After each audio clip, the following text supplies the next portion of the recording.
Ich sah die Wirtschafts- und Gesellschaftspolitik und die Sozialpolitik einen Schlüssel zu einer Neuordnung unseres politischen Lebens überhaupt. Und so ist die soziale Marktwirtschaft unser Kompass, weil sie wie keine zweite Wirtschafts- und Sozialordnung den Menschen in den Mittelpunkt stellt. Und insofern war meine Vorstellung von einer sozialen Marktwirtschaft nicht eng wirtschaftlich begrenzt, sondern war von viel weitergehenden Vorstellungen getragen.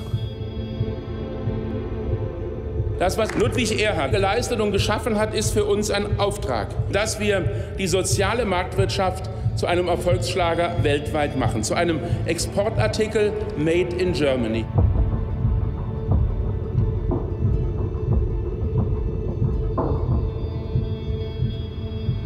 Die deutsche soziale Marktwirtschaft. Die Politik verehrt sie, doch die Menschen sind zunehmend von ihr enttäuscht.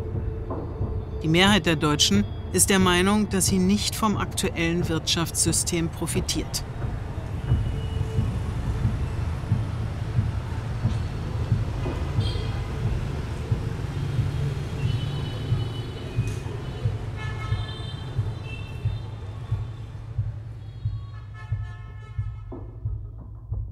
Für mich ist soziale Marktwirtschaft das Wohlstandsversprechen, dass man sagt, jeder soll am Wohlstand des Landes mitpartizipieren. Und ich verstehe darunter, dass sich alle Partner auch als solche verhalten und benehmen.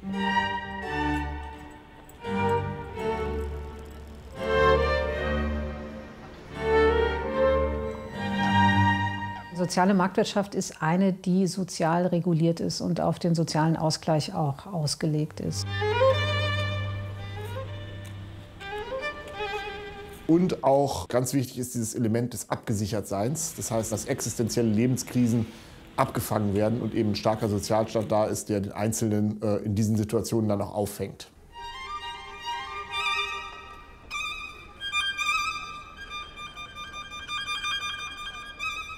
Ein weiteres wesentliches Element ist auch für mich der soziale Aufstieg. Die Wahrscheinlichkeit, dass ich ein höheres Einkommen erziele als meine Eltern.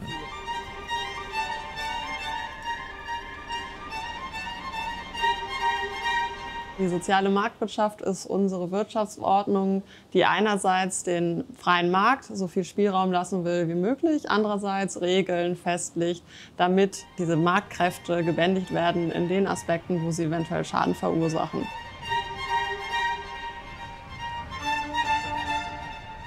Und das wurde ja immer auch bezeichnet als der dritte Weg zwischen Sozialismus und reiner Marktwirtschaft. Die soziale Marktwirtschaft wird in Deutschland als Begriff benutzt, um der Marktwirtschaft ein menschliches Antlitz zu geben.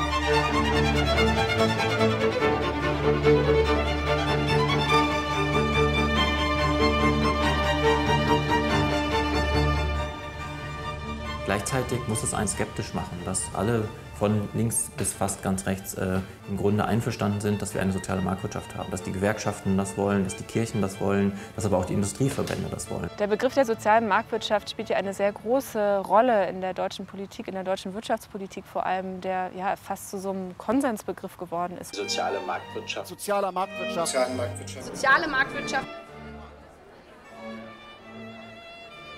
Das führt dann dazu, dass das Konzept gewissermaßen ein bisschen beliebig wird oder nicht mehr immer mit konkreten Inhalten gefüllt wird, sondern nur so eine Art Projektionsfläche noch darstellt. Dadurch ist der Begriff natürlich auch umkämpft. Ein Grund dafür ist, dass die soziale Marktwirtschaft in der Praxis einen schwer aufzulösenden Widerspruch verkörpert. Den zwischen ökonomischem Wettbewerb und gesellschaftlicher Solidarität. Die Marktwirtschaft ist im Grunde eine Veranstaltung, in der das rationale Subjekt seinen eigenen Nutzen maximieren soll. Das ist jetzt erstmal eine sehr einseitig, individuell, fast schon egoistische Perspektive. Und jetzt soll aber gleichzeitig dieses Instrument als soziale Marktwirtschaft auch Gerechtigkeitsaspekte abdecken. Also jetzt soll man hier dann plötzlich auch an den Nachbarn, den Nebenmann denken und nicht mehr nur an sich. Das bleibt zwangsläufig für immer ein Widerspruch und das ist dann eben die politische Aufgabe, das auszutarieren. Wie viel Wettbewerb, wie viel Individualität wollen wir und wie viel Solidarität, wie viel soziale Aspekte brauchen wir. Also auszubalancieren den Steuerungsmechanismus der Konkurrenz mit dem Steuerungsmechanismus der Kooperation. Das Entscheidungssystem Markt zu kombinieren mit dem Entscheidungssystem Politik. Den Menschen zu begreifen, nicht nur als individuellen Egoisten, sondern eben auch als soziales Wesen, das an Solidarität interessiert ist.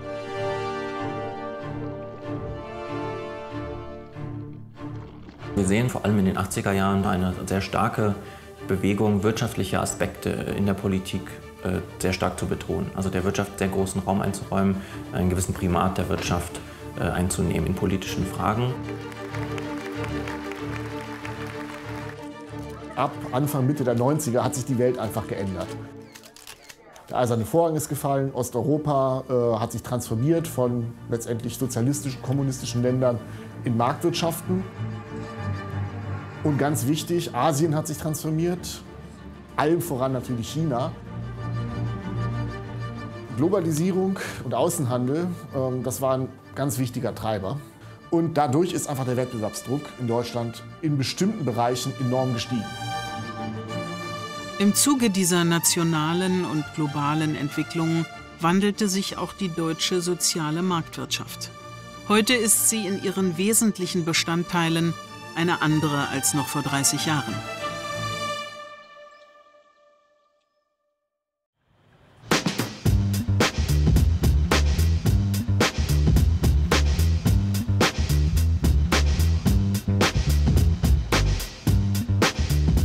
Gründungen sind einer der zentralen Faktoren für das Funktionieren der sozialen Marktwirtschaft.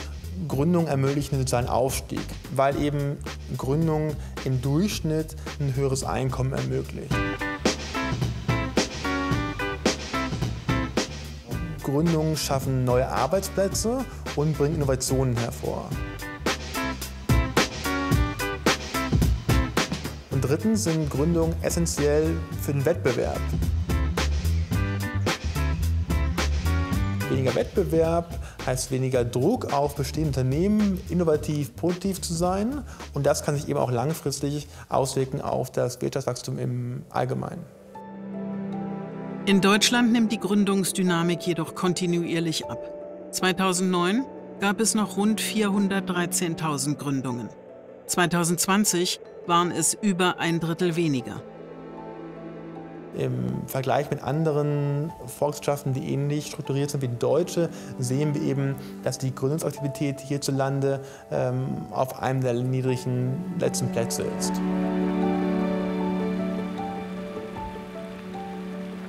Die Bürokratie ist mit Sicherheit einer der wesentlichen Gründe, die das Gründungsgeschehen aktuell hemmen. In Deutschland braucht es mehrere Monate, du musst für jeden Vorgang Geld bezahlen, ist also sehr aufwendig.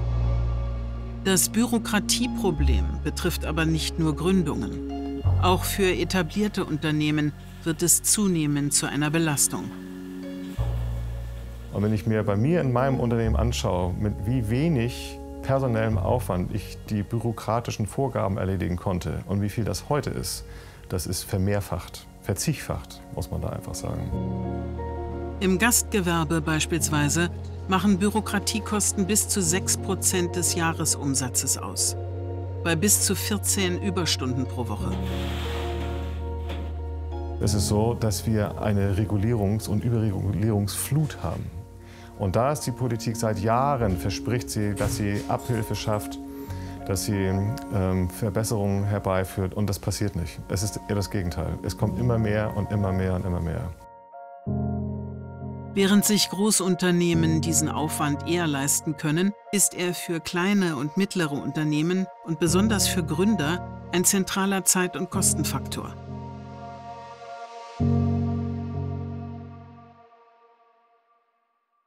Alle entwickelten Industrieländern haben Kernindustrien, die quasi die Grundpfeiler ihrer Wirtschaftsentwicklung sind.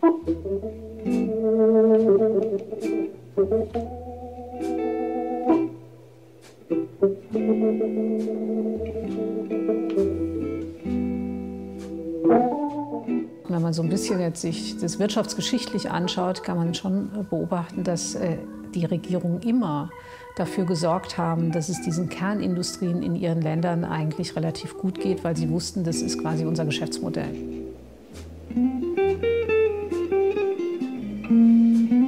Wir haben viele Beispiele in der Geschichte, wo sich die Unternehmensinteressen doch sehr stark durchgesetzt haben und auch der Rechtsstaat sich nicht immer durchsetzen konnte.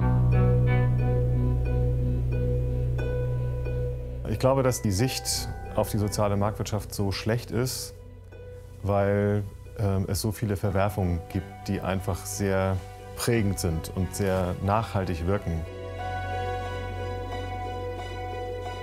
Wenn ein Automobilkonzern eine Softwaremanipulation vornimmt, dann steht das weltweit in den Schlagzeilen. Das hat natürlich eine Wirkung auf die Bevölkerung. Ja, und wenn sie dann das Gefühl hat, da sind ein paar Manager, die können machen, was sie wollen, ja, dann haben sie kein Vertrauen mehr. Gleichzeitig erleben wir gerade zum zweiten Mal innerhalb von 12 Jahren, dass der Staat massiv weltweit Unternehmen aushelfen muss.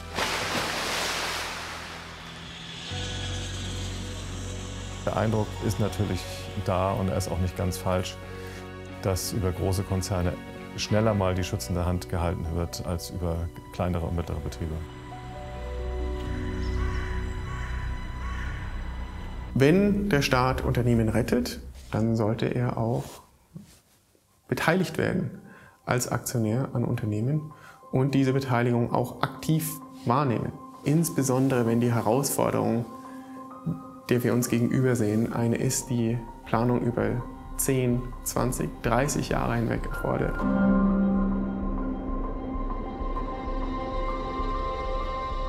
Staatliche Beteiligungen sind nur ein Weg. Ein anderer Weg sind natürlich gesetzliche Regelungen, Regulierung. Wir haben ja sehr, sehr viele Unternehmen, die kein Mensch kennt und die Weltmarktführer in irgendwas sind. Und das macht auch die deutsche Stärke in der Industrie aus, dass wir eben nicht nur diese multinationalen Unternehmen haben, sondern dass wir eben auch diese kleinen und mittleren Unternehmen haben. Und wir müssen aufpassen, dass wir das nicht gefährden, weil das ist letztlich schon das Rückgrat der deutschen Wirtschaft.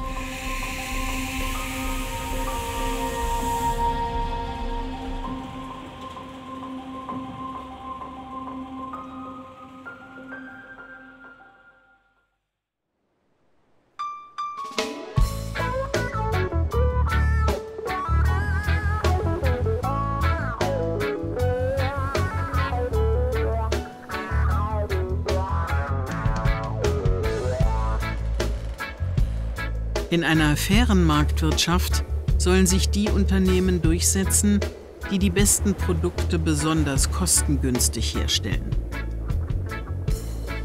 Wenn dieses besonders kostengünstig vor allen Dingen daher kommt, dass es diesem Unternehmen gelingt, Steuern zu sparen, dann ist dieser Kostenvorteil künstlich. Wir sprechen ja sonst immer von einem gerechten Steuersystem und ähnlichen Dingen mehr. Das sind meistens hohle Phrasen. Die Probleme, die wir im Steuersystem haben, die existieren schon sehr lange und die bauen sich über eine lange Zeit auf. Seit etwa 30, 40 Jahren gibt es einen wachsenden Steuerwettbewerb. Immer mehr Länder haben ihre Steuersätze gesenkt. Und es ist immer leichter gefallen, die in Deutschland erwirtschafteten und ausgezahlten Zinsen in Steueroasen zu transferieren. Der nominale Unternehmenssteuersatz liegt in Deutschland bei ungefähr 30%. Untersuchungen zeigen aber, deutsche Kapitalgesellschaften zahlen im Durchschnitt nur knapp 17%. Es gibt einige Firmen, die zahlen eher 30%, nämlich eigentlich eher die kleineren, nicht so international orientierten Firmen.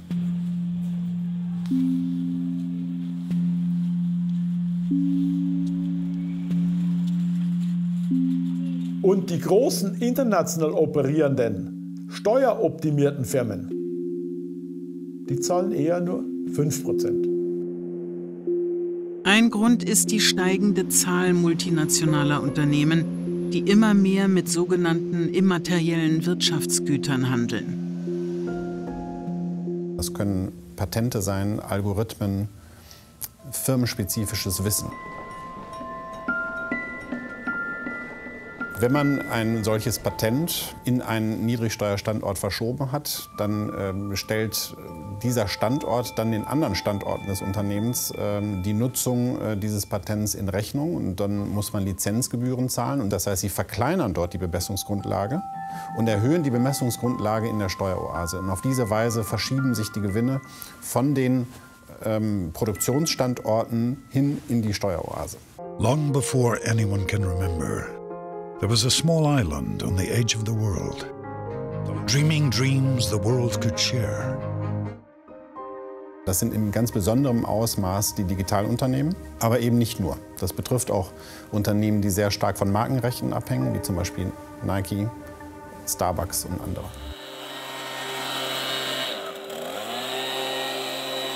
Ich gebe ein Beispiel aus meiner alten Heimat in Regensburg. Dort wurde Bücher.de gegründet. Bücher.de war einer der ersten Online-Händler für Bücher. Die Gewinne, die sie erwirtschaftet haben, auf die mussten sie den deutschen Steuersatz von 30% und mehr bezahlen. Wenn Amazon, die auch in Deutschland dieselben Bücher verkauft haben, einen Gewinn von 100 gemacht haben, dann blieb ihnen der Gewinn weitestgehend unverändert übrig, weil sie in Luxemburg ansässig waren und de facto in Luxemburg über viele Jahre keine Steuern bezahlt haben. Das ist der Grund, warum mittlerweile Amazon de facto ein Monopol hat und die ganzen Konkurrenten weitestgehend aus dem Markt ausgeschieden wurden.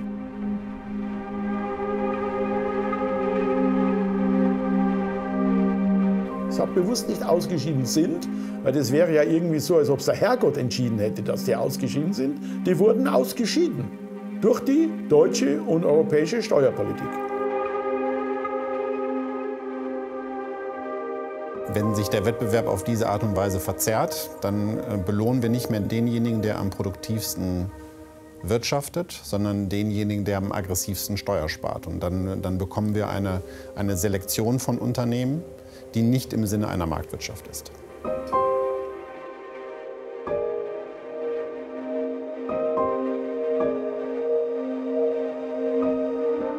Es ist wichtig, ein System der internationalen Unternehmensbesteuerung zu schaffen, mit dem wir letztendlich alle zufrieden sind, in dem Sinne, als dass es einen fairen Rahmen schafft und dass es nicht möglich ist, für bestimmte Unternehmen der Steuer weitestgehend zu entfliehen. Der deutsche Fiskus hat eben schon eine ganze Menge unternommen.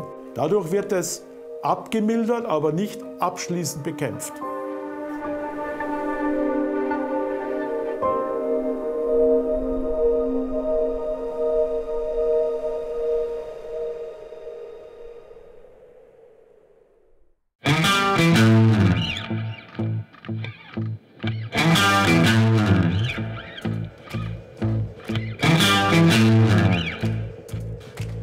Die deutsche Konzernlandschaft war seit dem Ende des 19. Jahrhunderts durch ein Netzwerk nationaler Banken, Versicherungen und Industrieunternehmen geprägt. Die sogenannte Deutschland AG.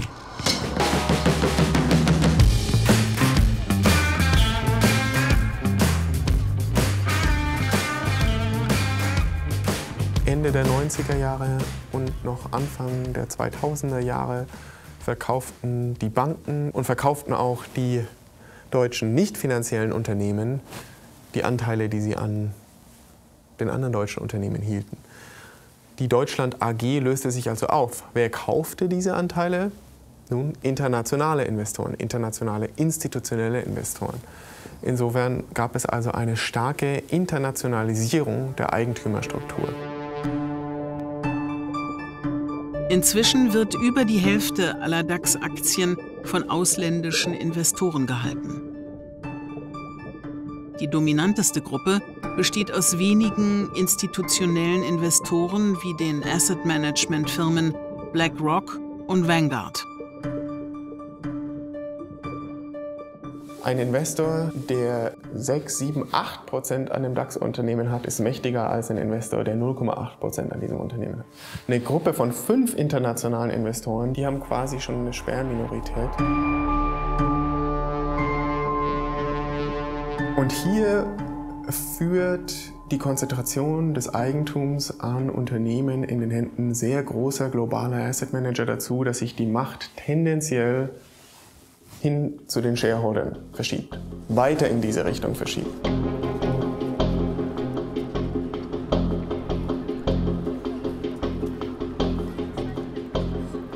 Ein ganz wichtiger Unterschied ist die Langfristigkeit der Perspektive der beteiligten Eigentümer und Investoren. We will go where we can do the most good. BlackRock. BlackRock betont immer, dass es ein langfristig orientierter Investor ist. Allerdings sind die Fondsmanager bei BlackRock natürlich an ihrem Bonus im nächsten Jahr und vielleicht noch im übernächsten Jahr interessiert. Im Unterschied dazu war in der Deutschland AG immer klar, Verluste in den nächsten 3 Jahren können wir locker wegstecken oder akzeptieren, weil es sich hierbei um eine Investition handelt, die in den Jahren 5 bis 10 für uns und die deutsche Wirtschaft, an der wir auch über zahllose andere Beteiligungen beteiligt sind, positive Effekte haben wird. Das ist unter den Bedingungen des Asset-Manager-Kapitalismus nicht gegeben.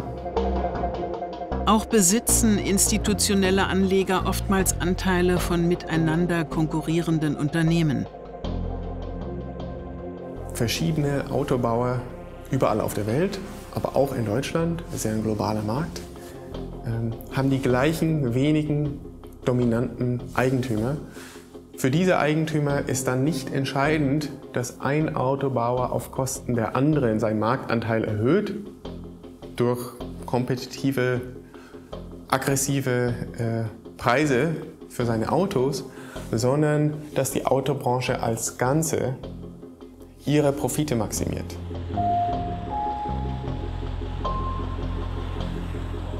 Es verstärken sich dadurch also die Möglichkeiten zu einer monopolartigen Marktstruktur, selbst wenn es noch mehrere Unternehmen in einem Sektor gibt.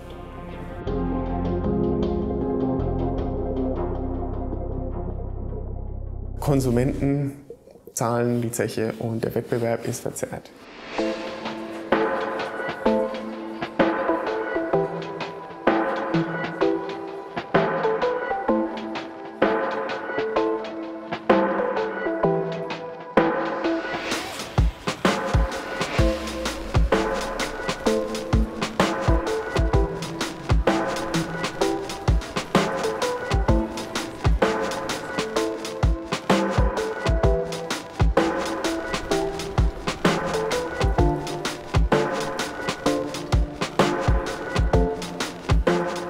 Der Markt ist sehr gut, Konsumgüter zu erfinden und zu produzieren, die die Menschen auch wirklich benutzen wollen.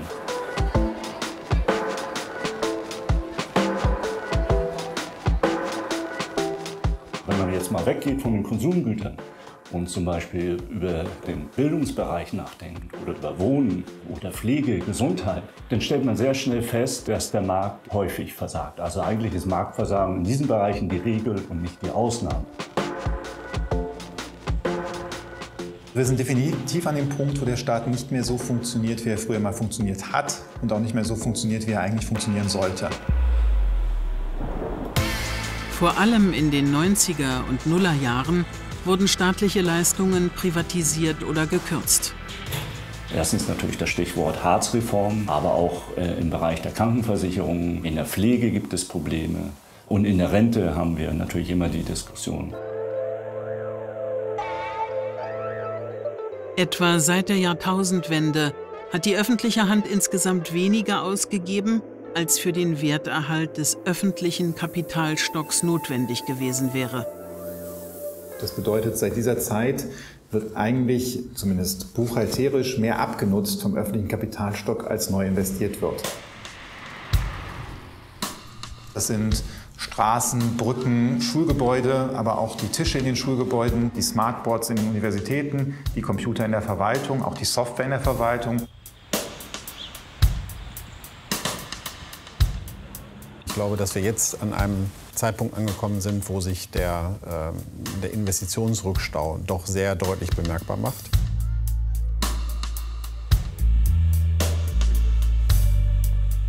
Aufgrund des Wunsches, in der kurzen Frist etwa eine schwarze Null zu präsentieren, haben wir jetzt das Problem, dass diese längerfristigen Ausgaben über Jahre gefehlt haben und die Infrastruktur in einem Zustand ist, der sich für ein entwickeltes Land wie Deutschland eigentlich nicht gehört.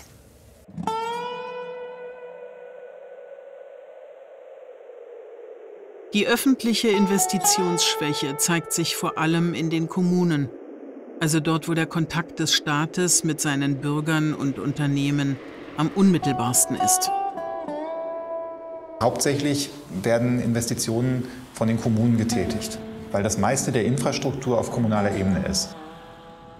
Nun sind die Kommunen in den letzten Jahren oder Jahrzehnten finanziell ausgeblutet. Unter anderem ist die Gewerbesteuer reformiert worden, womit weniger bei den Kommunen bleibt. Wir haben eine Unternehmenssteuerreform auf Bundesebene gesehen, wobei dann auch die Länder Steuerausfälle hatten, die wiederum dann weniger Geld den Kommunen zugewiesen haben. Gleichzeitig wurden den Kommunen mehr kostspielige Aufgaben abverlangt, etwa im Sozialbereich. Das führte dazu, dass sie in der öffentlichen Verwaltung und bei den Investitionen gespart haben. Wenn die Schwimmbäder geschlossen werden, wenn die Schulen verkommen, wenn die Schlaglöcher in den Straßen sind, wenn Spielplätze dicht gemacht werden, hat das einen Einfluss auf die Lebensqualität, die Unzufriedenheit von Menschen erhöht und die insbesondere auch die Wahrnehmung von Verteilungskonflikten verschärft. Allein die Kommunen beziffern ihren Investitionsstau inzwischen auf rund 150 Milliarden Euro. Und auch die Corona-Programme werden nicht reichen, um diese Mängel zu beheben. Und wenn die Verwaltung aufgrund von Investitionsstau mit einem 15 Jahre alten EDV-System arbeitet und eben irgendein Antrag dann 3 Monate statt 2 Tagen braucht, dann schlägt sich das auch auf die Produktivität der Unternehmen wider. Die Infrastruktur ist wichtig, damit die Unternehmen produzieren können, aber auch für die Wachstumsfähigkeit der deutschen Volkswirtschaft. Empirisch zeigt sich, dass Unternehmen, die nicht kontinuierlich in neue Technologien investieren, im Wettbewerb zurückfallen und Marktanteile verlieren. Und ich glaube, dieses Prinzip gilt ein Stück weit auch für ganze Länder.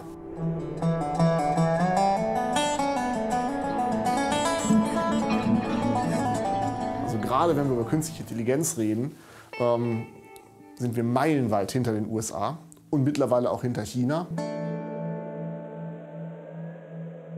Aber wenn wir unseren Wohlstand haben wollen, dann muss ich zusehen, dass ich auch bei diesem nächsten Schritt der industriellen Revolution vorne mitspielen kann. Wenn wir jetzt nicht aktiv was dagegen tun, kommen wir nämlich genau in diese Gruppe, wo wir sagen, wir sind jetzt praktisch nicht mehr an der Spitze der Entwicklung, sondern wir sind die Abgehängten. Warum gründen wir nicht so etwas wie das German Institute of Technology und statten die mal richtig fett mit Geld aus?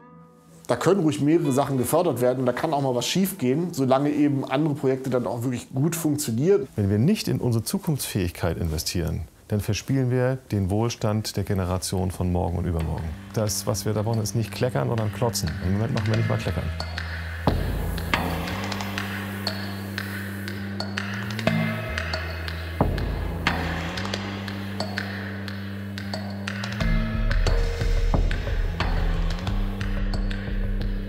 Die größte Herausforderung mit großem Abstand ist die globale Erwärmung. Die Notwendigkeit, innerhalb der nächsten Jahre die Nettoemissionen auf Null zu reduzieren.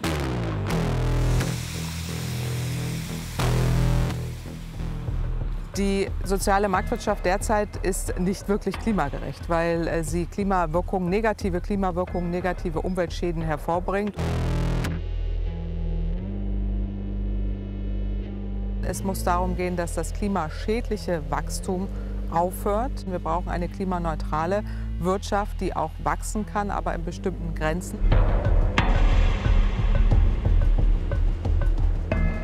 Die wirtschaftlichen Chancen eines klugen Klimaschutzes sind sehr viel größer als die Nachteile. Und insofern ist es sehr wichtig, dass man die Rahmenbedingungen dafür auch schafft, damit diese Transformation gelingen kann.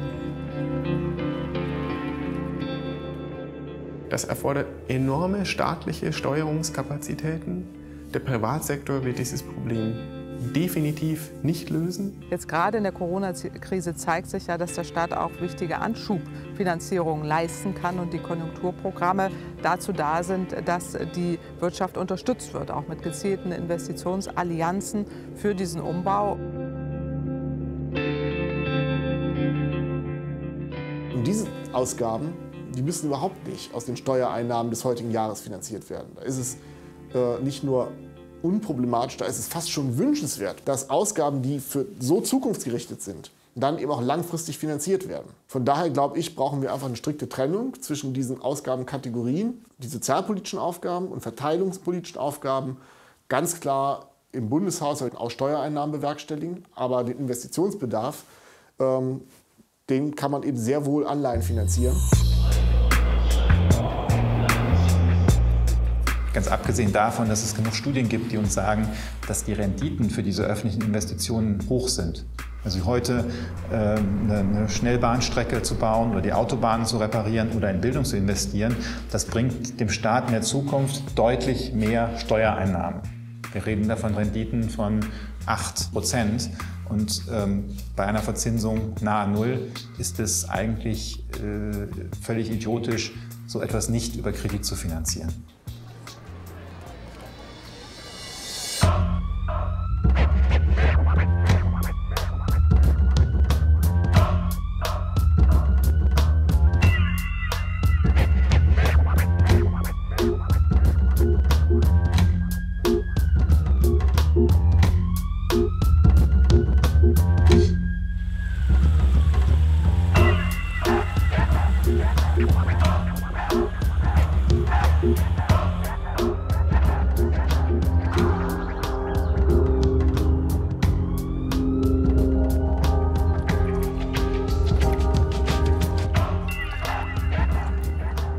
Wenn man sich die 50er, 60er, auch die 70er Jahre anguckt, haben alle Bevölkerungsschichten von dem Aufschwung und von dem Wachstum profitiert.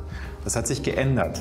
Und spätestens seit den 90er Jahren, noch stärker ab 2000, haben wir eben bestimmte Bevölkerungsschichten, die nicht mehr richtig am Wohlstand und am Wachstum teilhaben. Zwischen Arbeitgebern und Gewerkschaften galt lange der Konsens, Lohnsteigerungen sollen sich an der Entwicklung der Produktivität orientieren und zudem noch einen Inflationsausgleich enthalten. Doch vor allem ab Mitte der 90er Jahre bis Ende der Nullerjahre wurde dieser sogenannte Verteilungsspielraum nicht mehr ausgeschöpft. Arbeitnehmer und Arbeitgeber partizipierten also nicht mehr gleichmäßig am wachsenden Wohlstand. Wenn man sich das Gesamtspiel von unterschiedlichen Faktoren anguckt, sieht man, dass in diesem Zeitraum die Verhandlungsmacht von Gewerkschaften massiv gesunken ist, dass die Spitzensteuersätze massiv reduziert wurden, dass die Kapitalmärkte international liberalisiert wurden. Das war eigentlich die Phase, wo für die unteren 40–50% der Gesellschaft wirklich die Sache überhaupt nicht gut aussah. Die Einkommen der Top 10% der Bevölkerung sind seit Mitte der 90er Jahre stark gestiegen. Auch die 40% darunter konnten noch relevante Zuwächse verzeichnen. Hingegen stagnierten oder sanken die Einkommen der unteren Hälfte der Bevölkerung. Ab Mitte der 90er, da ging eigentlich die wirkliche Phase der Globalisierung los. Das war die Phase, wo zum Beispiel die Produktionsverlagerung nach Osteuropa ein Riesenthema war, das sogenannte Offshoring, wo Leuten letztendlich die Pistole auf die Brust gesetzt wurde und gesagt wurde, ja, ihr müsst jetzt Verzicht üben. Kurz vor der Jahrtausendwende beginnt die deutsche Volkswirtschaft auf ein exportorientiertes Wachstumsmodell umzuschwenken. Es ist natürlich richtig, dass Globalisierung wirtschaftliches Wachstum fördert. Die Produktivität erhöht sich, der allgemeine Lebensstandard erhöht sich durch internationalen Handel und internationalen ökonomischen Austausch. Insofern gab es enorm viele Branchen, Regionen, Firmen und auch Beschäftigte, die ganz stark profitiert haben.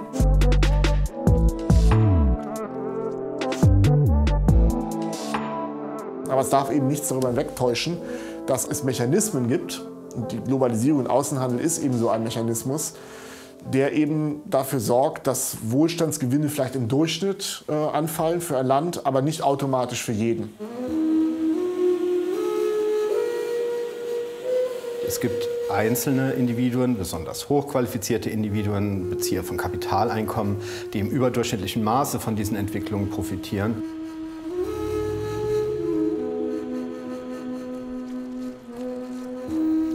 Hochqualifizierte Angestellte, und das schließt Facharbeiter ausdrücklich mit ein, im produzierenden Gewerbe, verdienen gut in Deutschland.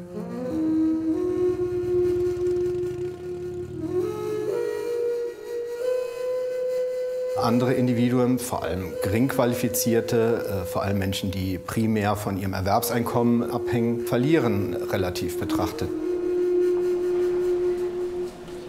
In den 80er Jahren hatten die großen Unternehmen eigene Betriebsfeuerwehren zum Beispiel, hatten aber auch eine eigene Kantine oder einen eigenen Reinigungsdienst. Die Unternehmen haben dann in den 80er Jahren angefangen, Dienstleistungen, also durchaus industrienahe Dienstleistungen, outzusourcen an Dienstleistungsanbieter, die diese Tätigkeiten übernommen haben, aber zu erheblich geringeren Löhnen.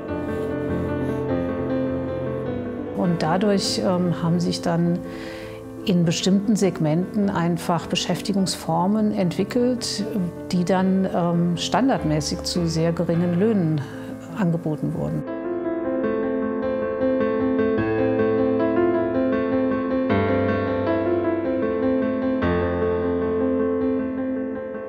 Für das exportorientierte Wachstumsmodell müssen die Gehälter im Aggregat in Deutschland relativ langsam wachsen, um die internationale Wettbewerbsfähigkeit zu gewährleisten.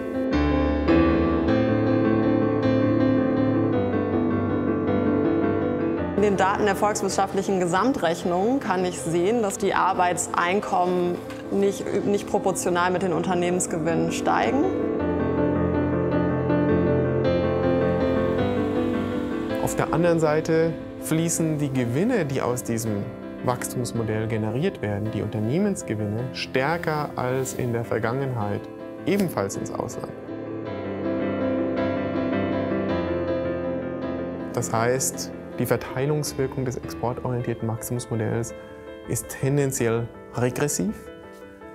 Insofern, wer zahlt den Preis des exportorientierten Wachstumsmodells? Nun, den zahlen im Prinzip alle, die nicht die Eigentümer der exportierenden Unternehmen sind und die nicht hochqualifizierte Angestellte der exportorientierten Unternehmen sind. Das ist die überwiegende Mehrheit der Bevölkerung.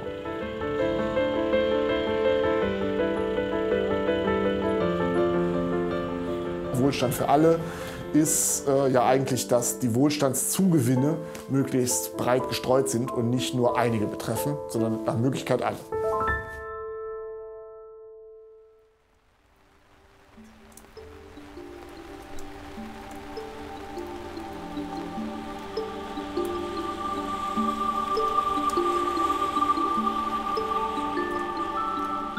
Seit den 90er Jahren hatten wir in Deutschland eine Tendenz, die direkten Steuern auf das Einkommen, auf die Unternehmensgewinne, auf die Vermögen zu senken und die indirekten Steuern zu erhöhen, die Mehrwertsteuer mehrfach oder auch die Energiesteuern, die Ökosteuer, die EEG-Abgabe. Das war so dieser Trend der neoliberalen Steuer- und Finanzpolitik, der im Zuge von Internationalisierung, Globalisierung auch in Deutschland die Steuerpolitik spätestens Ende der 90er Jahre erreicht hat.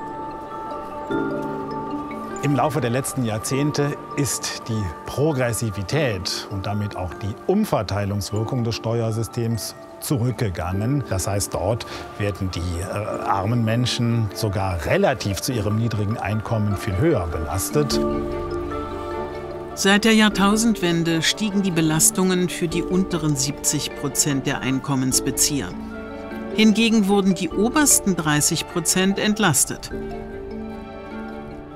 Die Idee war, dass wenn wir die Marktkräfte sich entfalten lassen, dass wir sehr viel Wachstum generieren und durch dieses zusätzliche Wachstum vielleicht zuerst nur die oberen Einkommen profitieren und die Unternehmer profitieren, aber dass am Ende alle profitieren, weil wenn es den Unternehmen gut geht, dann werden mehr Jobs kreiert. Und wenn mehr Jobs kreiert werden, haben wir mehr Beschäftigung, weniger Arbeitslosigkeit. Und dass das sogenannte Trickle-Down dann dazu führt, also von oben nach unten, dass dann es allen besser geht.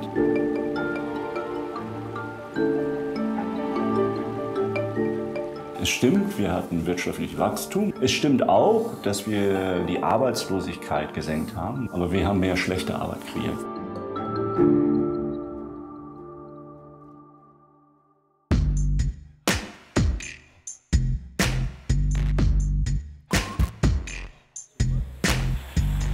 Acht Millionen Menschen arbeiten in Deutschland im Niedriglohnsektor. Das heißt, dass sie unter 11 € brutto pro Stunde verdienen. Ihr Gehalt also weniger als 2/3 des Medianlohns beträgt. Das betrifft jeden 5. Arbeitnehmer. So viel wie in keinem anderen Land in Westeuropa. Dieses Phänomen gibt es schon seit sehr langem, wurde aber befeuert und bestärkt nach der Wiedervereinigung. Und was man insbesondere findet, ist über die Zeit eine deutliche Auseinanderentwicklung von Löhnen und Gehältern zwischen industrieller Beschäftigung und Dienstleistungsbeschäftigung.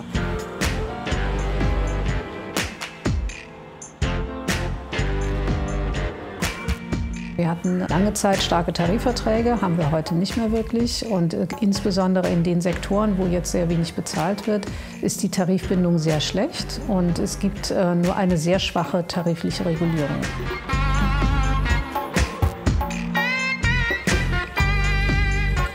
Deutschland ist quasi genau dazwischen, zwischen Ländern wie Skandinavien, die eben eine starke Tarifbindung haben, starke Tarifpolitik, oder liberalen Ländern, die das nicht haben, die aber dafür einen deutlich stärkeren Mindestlohn haben. Und in diesem Prozess konnten eben Löhne gesenkt werden. Es hat sich ein Niedriglohnsektor entwickelt. Gerade für gering qualifizierte Menschen soll der Niedriglohnsektor auch ein Einstiegspunkt in den Arbeitsmarkt sein. Jedoch verharren über 60% der Niedriglohnbeschäftigten mittelfristig in ihrer Lohngruppe. Auch deshalb, weil auf jeden zusätzlichen Euro überproportional hohe Abgaben fällig werden. Für die niedrigen Einkommen sind die Steuerbelastungen nicht das Problem, aber die Belastung, die Sozialversicherungsbeiträge. Praktisch ab einem Einkommen, von dem man gar nicht richtig leben kann, werden die in voller Höhe erhoben. Ja, und das belastet natürlich die mittleren Einkommen und auch die unteren Einkommen relativ stark. Wenn man überlegt, will ich eine Stunde mehr arbeiten oder will ich noch etwas extra machen oder ich streng mich an und bekomme eine Gehaltserhöhung. Und das ist sehr unattraktiv am unteren Ende.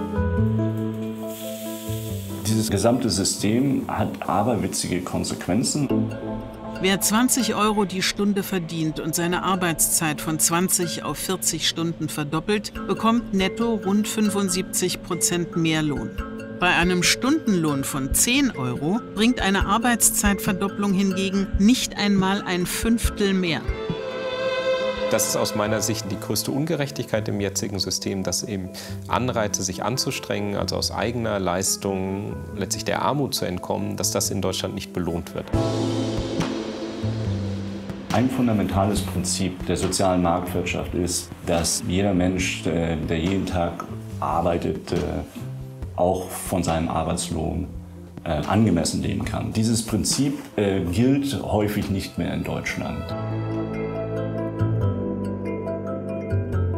Man kann sagen, dass diese Trickle-Down-Theorie falsifiziert wurde. Sie hat also sich nicht bestätigt. Das Ergebnis war enttäuschend. Es war nicht das, was uns versprochen wurde.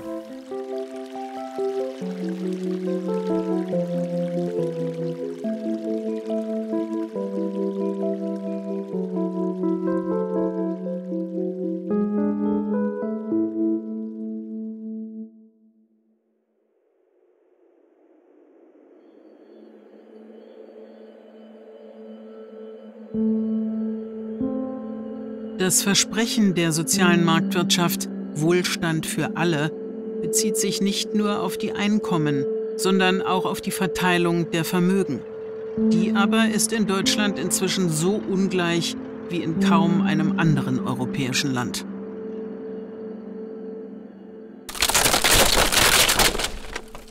In Deutschland hat die untere Hälfte der Vermögensbesitzenden praktisch keine relevanten Vermögen, während die oberen 10% und auch die 40% darunter in den letzten 25 Jahren ihre Vermögen in etwa verdoppeln konnten. Die Gründe für die wachsende Ungleichheit der Vermögen in Deutschland sind vielschichtig. Die Deregulierung an den Finanzmärkten und auch eine Steuerpolitik im Interesse der Reichen, bei den Spitzensteuersätzen, bei der Besteuerung von Kapitaleinkommen, bei der Besteuerung von Vermögen. Das hat sicherlich eine Rolle gespielt, warum gerade an der Spitze die Vermögen stark anwachsen konnten. Bei der oberen Mittelschicht sind es insbesondere die Immobilienpreise, deren Wertzuwachs eine wichtige Rolle gespielt hat. Hinzu kommt, dass durch Erbschaften sich die Ungleichheit der Vermögen ohnehin verfestigt. Inzwischen ist nur noch die Hälfte der Vermögensbildung auf eigene Einkommen zurückzuführen. Der Rest wurde vererbt oder verschenkt. Und zwar meist an Menschen, die bereits überdurchschnittlich hohe Vermögen besitzen. Gerade im unteren Teil der Verteilung, die Einkommen stagnieren seit der Wiedervereinigung. Und für viele Menschen ist es eben die Frage, kann ich überhaupt relevant Geld beiseite legen, um Vermögen anzusparen?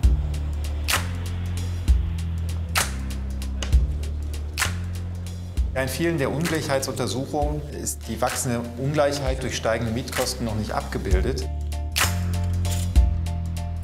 Aber der Wohnungsmangel und der Mietanstieg in den Großstädten betrifft wirklich breite Teile der Bevölkerung.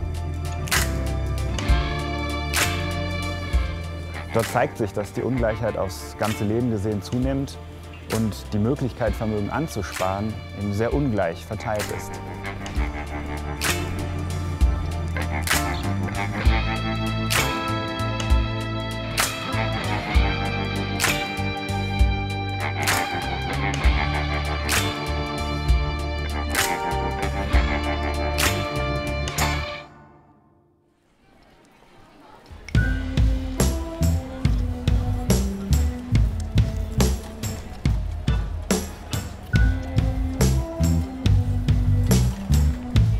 Im Prinzip sehen wir doch heute, dass in dem Ruhestand sich die vorgelagerten Ungleichheiten in unserer Gesellschaft nicht nur widerspiegeln, sondern sie verschärfen sich sogar noch mal.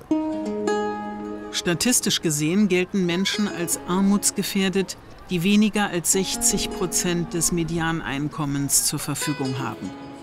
Anfang der Nullerjahre war dies jeder 10. Rentner und Pensionär. Heute ist fast jeder 5. von Altersarmut betroffen. Das sind rund 2,6 Millionen Menschen. Nach der großen Rentenreform 1957 in Deutschland hatten wir die Situation, dass man, und das war der gesellschaftspolitische Kraftakt damals unter Adenauer, dass man gesagt hat, wenn sich die Wirtschaft nach oben entwickelt und die Löhne nach oben, dann sollen auch die Renten nach oben. Und das klappte auch.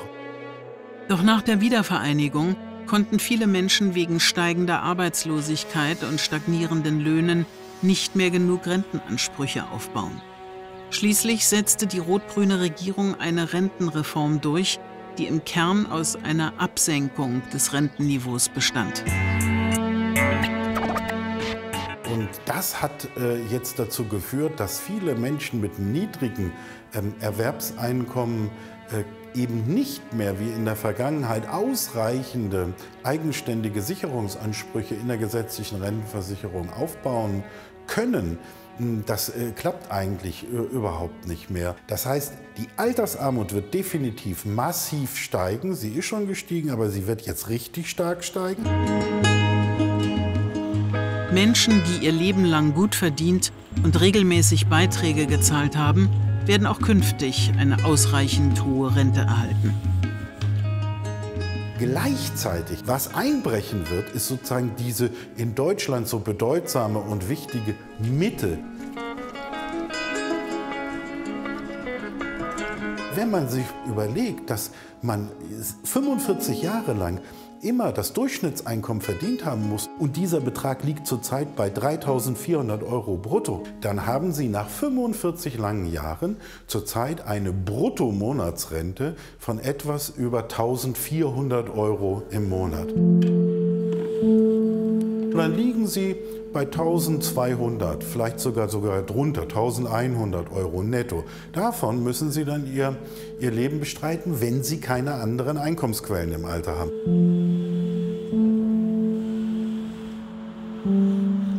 Ich bin der festen Überzeugung, dass wenn die Menschen wirklich begreifen, wie gering mittlerweile durch die Rentenabsenkung der Gegenwert ist für jahrzehntelange Einzahlung, dann bekommt die Rentenversicherung ganz objektiv ein massives Legitimationsproblem.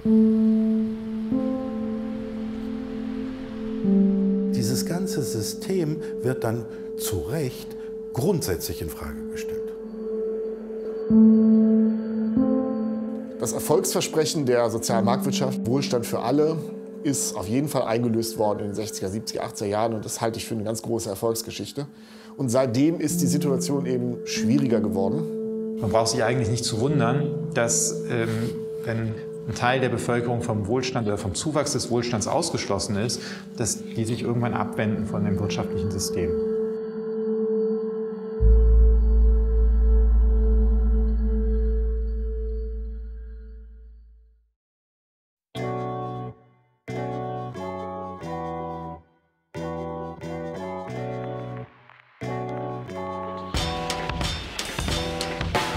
Die Ungleichheit der Vermögen und Einkommen hat direkten Einfluss auf ein Grundversprechen der sozialen Marktwirtschaft. Jeder sollte die gleichen Möglichkeiten haben, sich durch Fleiß und Können nach oben zu arbeiten. Obwohl in Deutschland der Sozialstaat relativ stark ausgeprägt ist und es ein gutes öffentliches Bildungssystem gibt, ist es auch hier so, dass die Chancenungleichheit sehr stark ausgeprägt ist. Die Ungleichheit der Lebenschancen hängt eben von zahlreichen Faktoren ab. In welchem Stadtteil wachse ich eigentlich auf? Was gibt es dort für Bildungsangebote? Bekommt man eine Empfehlung fürs Gymnasium oder für eine weiterführende Schule, die dann möglicherweise für ein Universitätsstudium qualifiziert? Welches Einkommen haben meine Eltern, um solche Dinge zu finanzieren?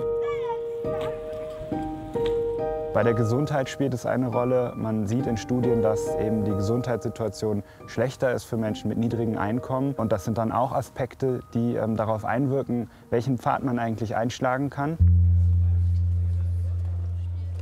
Und in der Summe ergibt sich daraus ein Bild, dass eben Menschen sehr unterschiedliche Lebenschancen haben. Diese Polarisierung der Gesellschaft ist schon eine reale Gefahr.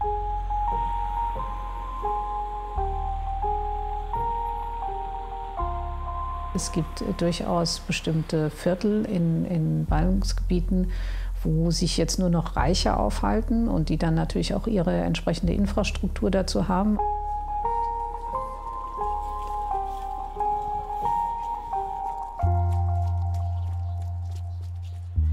Und in diesen Stadtteilen, da knubbeln sich dann die Musikschulen, Zusatzangebote für private Zusatzbildung. Insofern finde ich, ist es offenkundig, dass unter den Bedingungen wachsender Ungleichheit auch die soziale Infrastruktur in den Städten zunehmend ungleich wird.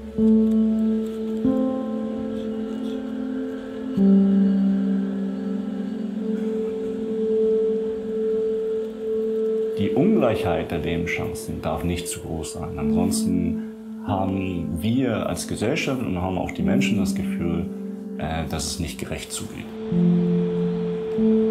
Man sieht empirisch, je höher die Ungleichheit in einer Gesellschaft, desto niedriger ist letztlich die Chancengerechtigkeit. Und ich glaube, auch da hat Deutschland ein großes Defizit. Dieses Defizit spiegelt sich auch in politischen Entscheidungen wider. Es hat sich gezeigt, dass Entscheidungen im Bundestag sich tendenziell an den Interessen der Wohlhabenden orientieren. So kam eine 2016 erschienene Studie zu dem Ergebnis, dass der Bundestag weitaus häufiger auf die Ansichten und Anliegen der obersten Einkommensschicht reagiert. Die Meinungen der unteren und mittleren Einkommensschichten dagegen kaum beachtet oder sogar missachtet werden. Wenn aber bestimmte gesellschaftliche Gruppen offenbar mehr Einfluss haben, ist das ein sehr großes Problem für die Demokratie. Und das führt natürlich auch dazu, dass sich Menschen bestätigt fühlen in diesem Denken, die Reichen machen, was sie wollen und die Politiker, die entscheiden ja nur im Interesse der Reichen. Und das führt zu Unzufriedenheit, die dann eben auch zu politischen Verwerfungen führt oder zu dem Gefühl, dass für andere dann eben Geld da ist, aber für mich selber oder für die Nachbarn dann nicht.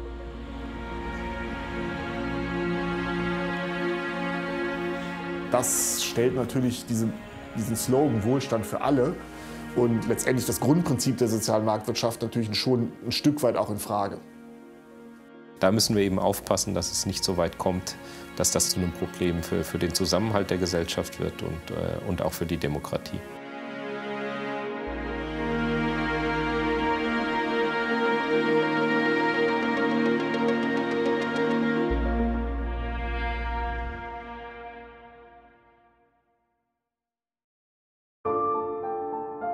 Es gibt dieses Defizit in Deutschland in Bezug auf die Gerechtigkeit und in Bezug auf die 3 Dimensionen der Gerechtigkeit: Verteilungsgerechtigkeit, Leistungsgerechtigkeit und auch Chancengerechtigkeit.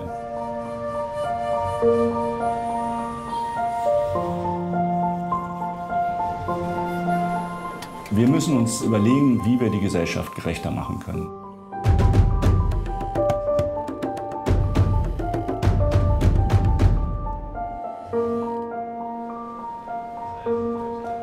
Wichtig für die soziale Marktwirtschaft ist die leistungsgerechte Anerkennung von Arbeit. Das heißt, dass ich als Arbeitgeber zu meinen Mitarbeitern selbstverständlich mich partnerschaftlich verhalten muss. Die geben ihre Arbeitsleistung, ich muss denen ein vernünftiges Entgelt geben und natürlich auch einen Rahmen, um sich wertgeschätzt zu fühlen. Wertschätzung in einer Marktwirtschaft drückt sich auch durch den Lohn aus. Wenn ich als Einzelperson jetzt mit einem Unternehmer verhandeln muss über mein Gehalt, dann habe ich eine sehr schwache Verhandlungsposition. Der Unternehmer hat die gesamte Marktmacht, aber im Arbeitsmarkt. Der Markt versagt hier, weil die Marktmacht so asymmetrisch verteilt ist.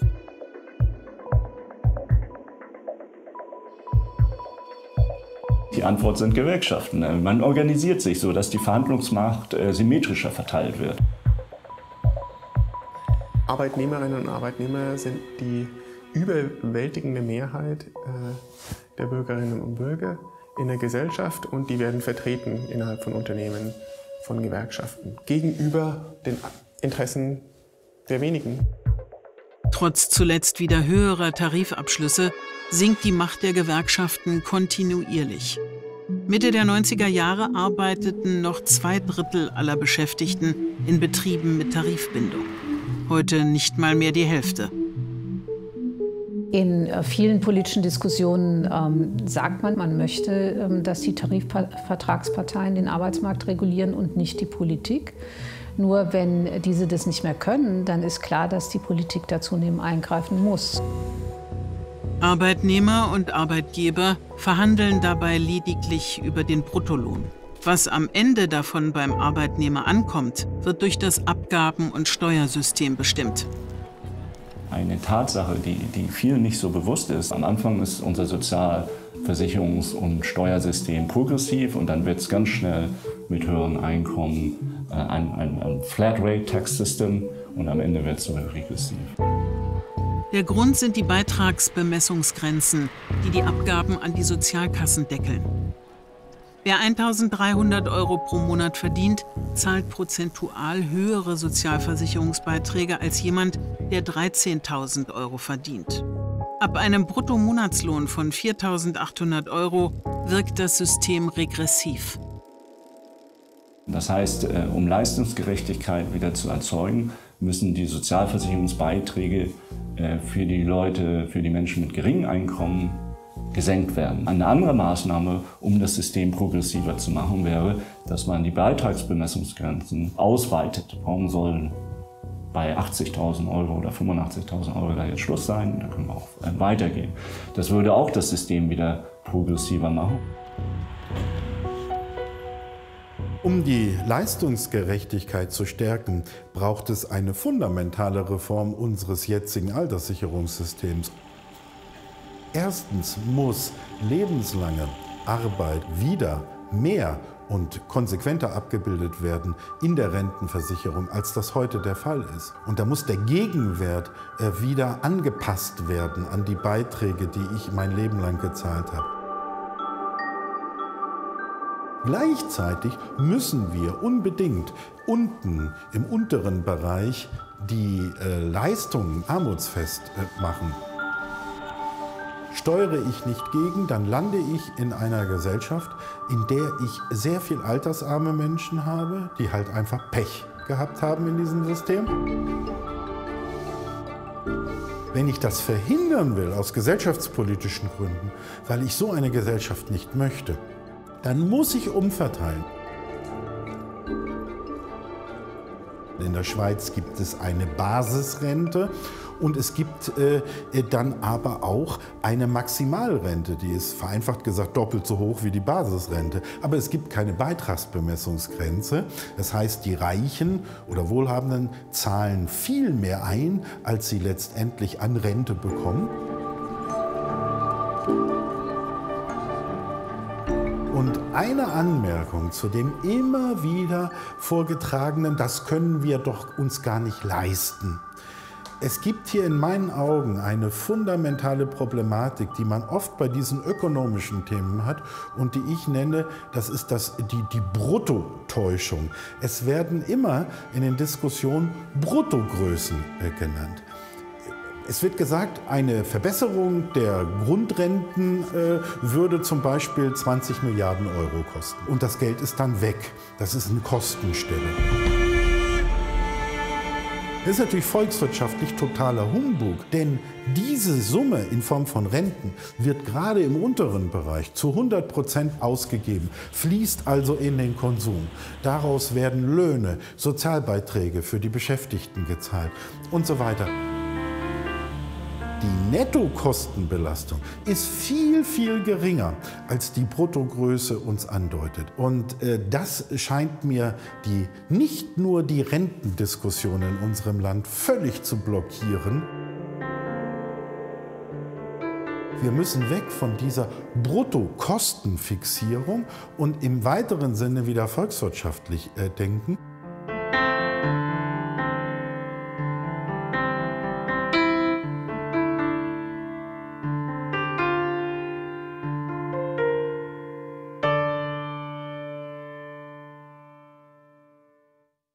Was wir in der ökonomischen Theorie verwirklicht finden, ist in erster Linie negative Freiheit. Negative Freiheit bedeutet, dass wir keine Zwänge von außen haben, dass niemand auf uns einwirkt und sagt, du musst das machen oder du darfst das nicht machen. Das ist erstmal nur ein reines Abwehrrecht.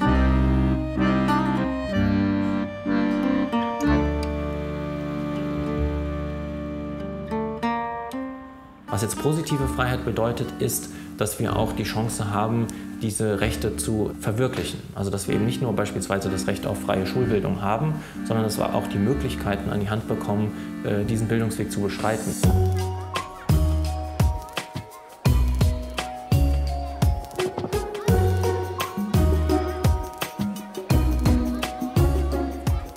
Wir investieren sehr viel in Bildung, auch im OECD-Vergleich. Wir geben halt sehr viel für kostenlose Hochschulbildung aus, auch für Schulbildung. Aber wir machen so gut wie gar nichts im Bereich frühkindliche Bildung.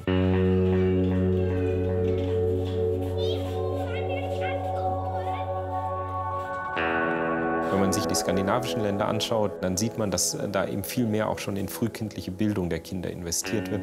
Dass es teilweise eigens ausgebildete Lehrer gibt, nicht nur Betreuer, sondern auch Lehrer für unter Dreijährige.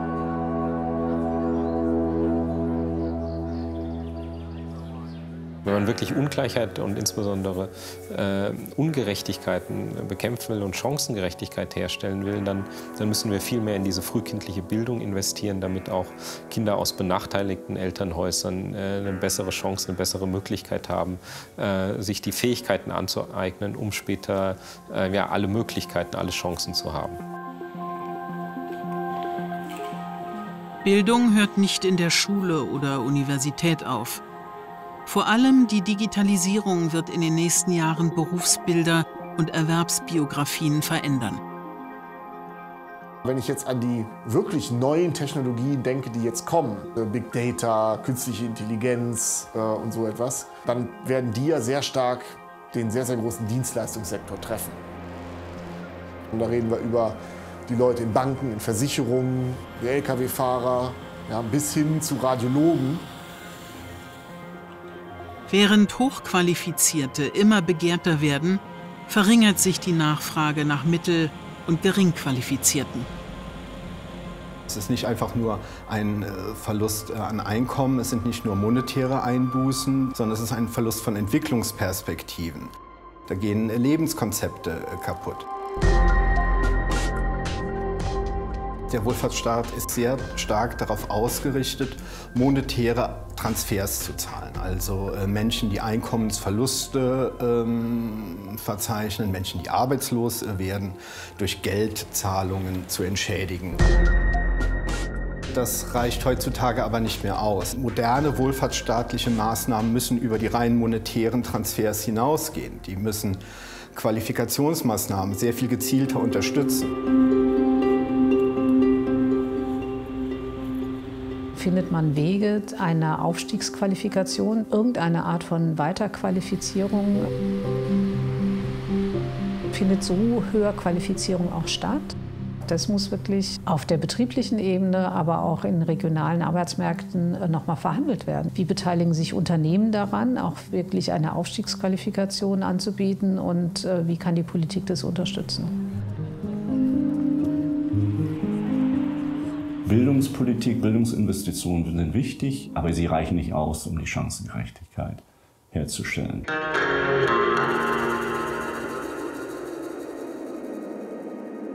Wenn wir jetzt zum Beispiel an den Braunkohleausstieg denken, da wird dann auch wieder sehr stark wenn wir nicht gegensteuern, aktiv gegensteuern, eine Region entstehen, in der die Kinder, die dort geboren werden, im Durchschnitt auch eine schlechtere Chance haben.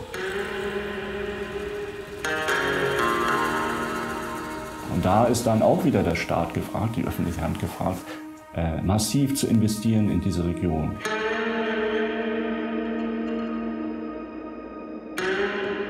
Insofern ist dann auch Strukturpolitik wichtig, um Chancengerechtigkeit herzustellen.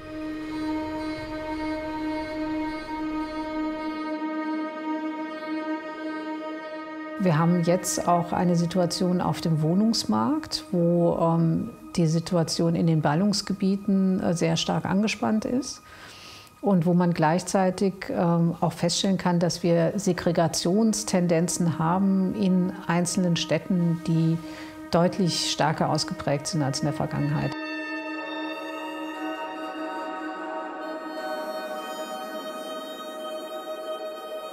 Wenn wir da als Staat nicht gegenlenken, und zwar vehement gegenlenken, dann werden sich also in den Ballungsgebieten zum Beispiel Nachbarschaften und Stadtquartiere, Stadtteile herausbilden, wo hauptsächlich die oberen Einkommensgruppen sich treffen.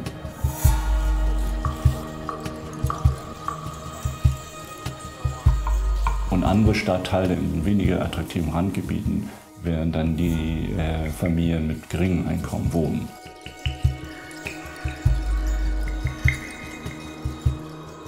Das ist also das Stichwort bezahlbarer Wohnraum, dass wir also überall bezahlbaren Wohnraum schaffen, überall in der Stadt.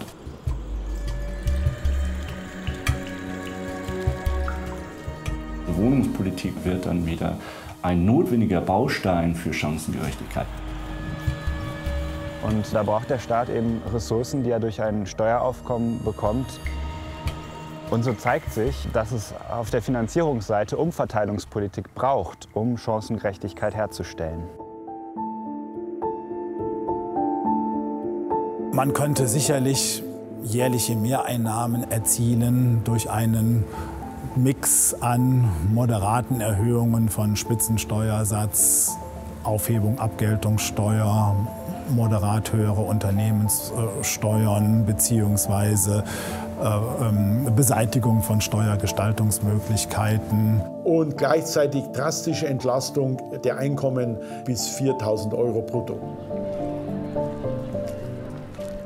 Auch an die Vermögensbesteuerung sollte man denken, primär eigentlich an die Erbschaftssteuer. Dort sind ja gerade die Riesenvermögen steuerfrei gestellt. Es gibt ja diese Zahlen, die besagen, dass jedes Jahr 400 Milliarden in Deutschland vererbt werden. Und die Erbschaftssteuer, die dann bezahlt werden, ist 6, 7 Milliarden €. Das ist ja lächerlich, das ist noch nicht mal 2%.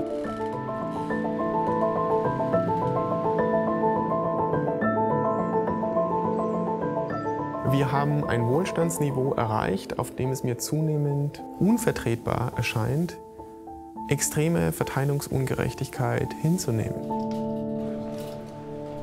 Der Kuchen ist groß genug, um allen ein würdevolles Leben zu ermöglichen.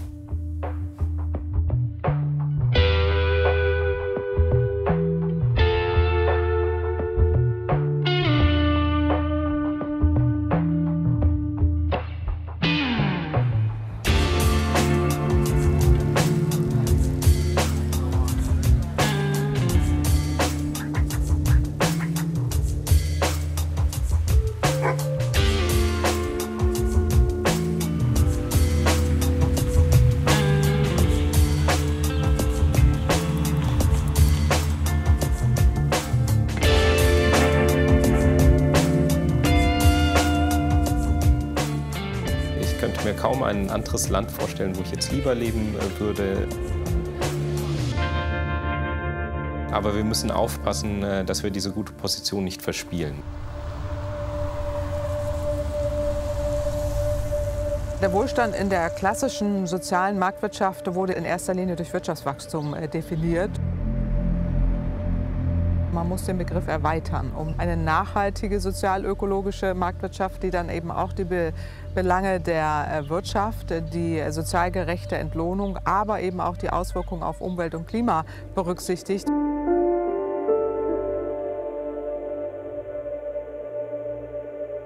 Als bereits sehr wohlhabende Gesellschaft stellt sich in Deutschland zunehmend die Frage, was ist für uns als Gesellschaft mehr wert?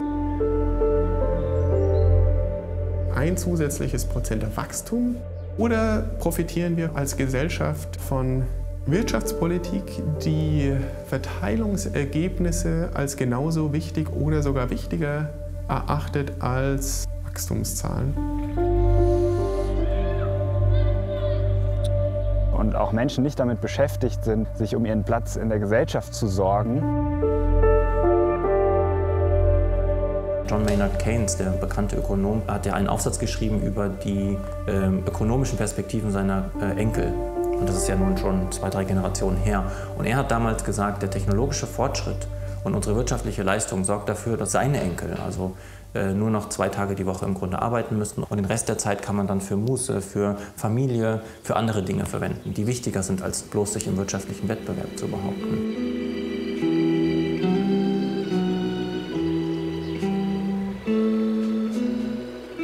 Und von dieser Perspektive sind wir heute sehr weit entfernt, obwohl wir noch mehr Fortschritt haben, noch mehr technologische Leistungen, die wir erbringen. Die Menschen sehen, dass auch wenn der Wohlstand wächst, sie gewissermaßen die Kontrolle über gewisse Dinge verlieren.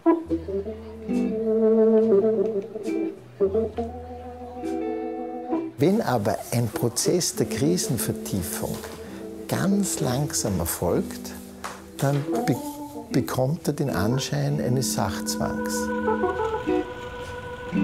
Das, was in den letzten 50 Jahren passiert ist, das ist eine quasi schleichende, ich nenne es manchmal fast Strangulierungskrise, wobei die Strangulierung ganz langsam erfolgt.